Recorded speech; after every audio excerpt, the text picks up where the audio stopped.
Welcome to our channel that's all about photography and creativity. We hope you're going to pick up plenty of tips. So let's go through what are the things that we're going to be doing. We have done already some things that we want to point out to you that exist. So we basically cover everything to do with photography, whether it's from the main brands or from any of the brands maybe that are even no longer around. In fact, we have one here that we like to use, and it's from Kodak of all people. Very old camera, back mid 2000s. Still a very good camera for what you want to do, point and shoot, not great in low light, none of them really very wear. So we'll cover those things. What else? Well, any area of photography that you are interested in, we're going to cover in some way. Most of our tips are 2 to 3 minutes long. Some are a little bit longer, not much. But we are producing a membership scheme where you'll be able to get these hints and tips directly into your inbox on a regular basis. Travel photography. What are the things you need to bring with you? What are the things you're looking for? How do you find the places? Well, particularly if it's, not as obvious as the Colosseum. Macro photography, what are the lenses, what are the techniques needed to get in really, really close to be able to get those photographs? And in this case here, the wasp was attracted by just a little bit of sugar, watery sugar put onto the flower.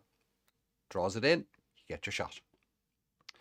Long exposure photography, this one here, a couple of thousand seconds to be able to get that rotation on the stars. Street photography, again, great for travel photography. We tend to be afraid to take our camera out when we're in our own general public, but once we're away, we're usually happy enough to take our camera out. Off-camera flash photography, it's a particular thing of ours. Storytelling, particularly we've developed this thing about outdoors at dusk where you're just using ordinary camera flashes to get this effect, but because it's not nighttime, you're still getting some light from the dusk sky. That'll come up. In terms of the accessories, we're not trying to sell you anything. So we're not trying to say, hey, here's this weird thing that might help you once in a blue moon. We're actually talking about things that we think will help you immediately. So, for example, a spirit level. If you don't have a spirit level inside, an electronic one inside your camera, how do you know the camera's straight? Put that in the hot shoe. That works. Cable release, just taking the cable off because it hits everything, or remote releases, things that are really absolutely valuable to you when you want to go and just get that shot and continue to use those things. So we're going to look at tripods. In this particular case here, we have a tripod that has a particular mount that we like. It's a ball socket, a ball joint that we really, really like, a ball head. Accessories, as I say, just there's the secretaries, there's the accessories that we use, and we've developed this over the years. We know kind of what, if you have, you'll be able to take a photograph, put it in a bag. It's always going to be with you. Filters, the effect that they have. Here's a polarizing filter. When you put it on, you can see there's a much deeper blue in the sky there, for example. Now, we're also going to talk about software. So the idea that you can get the shot in the camera is something that some people buy up to. Oftentimes there's some work done, even if you don't know it. JPEGs are processed by the camera. They've got their own little version of Photoshop inside the camera. So a JPEG is processed, whether you like it or not. RAW files tend not to be, and so you'll do the work yourself based on whatever software it is you're using. But here's what we're going to cover. So in terms of the image editing, Photoshop itself is, it's the 800-pound gorilla. Lots of people don't really like using it, particularly now that it's got cloud-based stuff and maybe some of your images are being used. So a good competitor is Affinity Photo 2. So Photoshop is a subscription, can't buy it. You may have a very old version of it, and though rumor has it that Adobe don't want you to use that old version and may stop you, but that's just a rumor. So Photoshop is you pay per month. Affinity Photo has a lot of the stuff that Photoshop has, but you pay a one-off fee.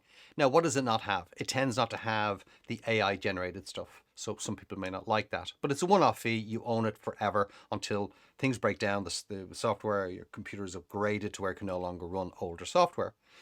Another option that is a once-off purchase is Adobe Photoshop Elements. We've always been very fond of this. Adobe Photoshop Elements basically is a cut-down version that gives you most of the things that most photographers use most of the time. So not the high-end stuff necessarily, but it does have some of the AI things coming in as well. And again, it's a one-off purchase. We're also going to cover Adobe Lightroom Classic, the one that's on the desktop itself. And that's, we use this as our organizer, as our raw processor. It's really quite powerful, and it's a way of finding images really quickly, processing them quickly, exporting them quickly. So we're going to do that. We're also going to look at what's going on in the mobile world. So PS Express, which is Photoshop Express, cut down version on the phones, both iOS and Android, and LR Mobile, which is Lightroom Mobile, works quite similar, but obviously not as powerful as the desktop version of that. But I do want to show you, just as a real fun example here, one of the things we're going to be doing is we're going to show you how to make really, really good black and whites, for example. So another one of our passions. And so if you look at this here, this utilizes a lot of techniques. Dodge and burn is one of them. Black and white is another. So we can get this effect in the computer itself with a bit of work, obviously. But we'll guide you through all of that. But what we want to do is we want to show you what that would look like if you just did it in the phone. And you'd be amazed at how much you can do in the phone. In fact, we would suggest that there's many people, with our direction, we'll help you with this, could maybe never want to use a desktop app ever again. It could all be done on the phone. So let's have a look here. Here's that same shot. That's the original as it was. So here we go. It's dark. I just hit auto. Already that has helped. If I want to go in and make it black and white, what I'll do is I'll go into my looks and silvered. Silvered on this PS Express app is absolutely amazing. It's the best black and white that can be got in our opinion.